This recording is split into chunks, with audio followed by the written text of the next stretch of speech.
Hai semua, jadi di video kali ini gue mau jelasin rute MRT dari Chinatown ke Fort Canning Park. Kalau secara akses kamu cuma cukup naik sekali dari Chinatown, kemudian turun di Dolby Court.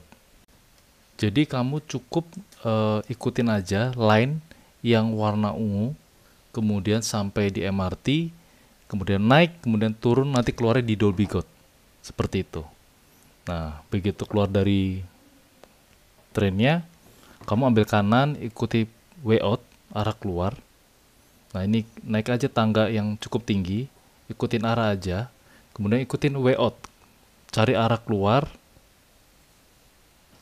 Nah, ini kamu ikutin arah keluar aja sampai tap keluar dari MRT-nya, kemudian ambil kanan.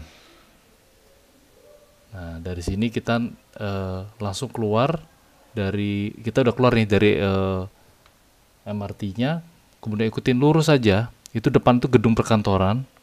Nah, ini kamu ada bundaran ini, lu tetap ikutin aja, jalan lurus aja ke arah perkantoran. Nah, nanti ada petunjuk Fort Canning Park.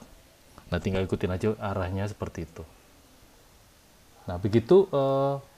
Oke, sekarang penjelasan mengenai Fort Canning Park seperti apa. Gua akan kasih sedikit reviewnya. Fort Canning Park adalah salah satu taman bersejarah paling terkenal di Singapura. Terletak di atas bukit Fort Canning di pusat kota, taman ini memiliki sejarah yang kaya dan berfungsi sebagai tempat rekreasi serta lokasi berbagai acara budaya. Sejarah Fort Canning Park. Masa prakolonial. Sebelum kedatangan bangsa Eropa, bukit ini dikenal sebagai Bukit Larangan, Forbidden Hill, oleh penduduk Melayu setempat. Dipercaya sebagai tempat kediaman raja-raja Singapura kuno pada abad ke-14. Ditemukan makam yang diakini milik Sultan Iskandar Shah, raja terakhir Singapura sebelum jatuh ke tangan Portugis pada 1613. Era kolonial Inggris. Pada abad ke-19, Sir Stamford Raffles memilih tempat ini sebagai kediamannya dan membangun Government House.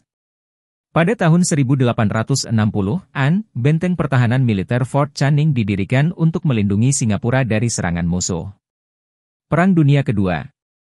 Benteng ini digunakan sebagai markas besar militer Inggris. Jenderal Percival dari Inggris menyerah kepada Jepang di bunker bawah tanah yang kini dikenal sebagai Battle Box pada 15 Februari 1942. Daya tarik Fort Canning Park. Battle Box Museum bunker bawah tanah bekas markas militer Inggris selama Perang Dunia Kedua. Sang nila utama garden taman yang didesain menyerupai kebun kerajaan Melayu kuno. Spice Garden replika kebun rempah yang dikembangkan oleh Raffles. Fort Gate sisa gerbang benteng asli dari abad ke-19. Jalur pejalan kaki ruang terbuka sering digunakan untuk konser, festival, dan pertunjukan seni seperti Shakespeare in the Park. Kesimpulan. Fort Canning Park adalah kombinasi unik antara sejarah, budaya, dan alam. Taman ini bukan hanya tempat wisata yang menarik, tetapi juga saksi bisu perjalanan panjang Singapura dari zaman kerajaan Melayu hingga era modern. Demikian penjelasan mengenai Fort Canning Park. Jika suka silahkan di-subscribe, like dan komen. Bye.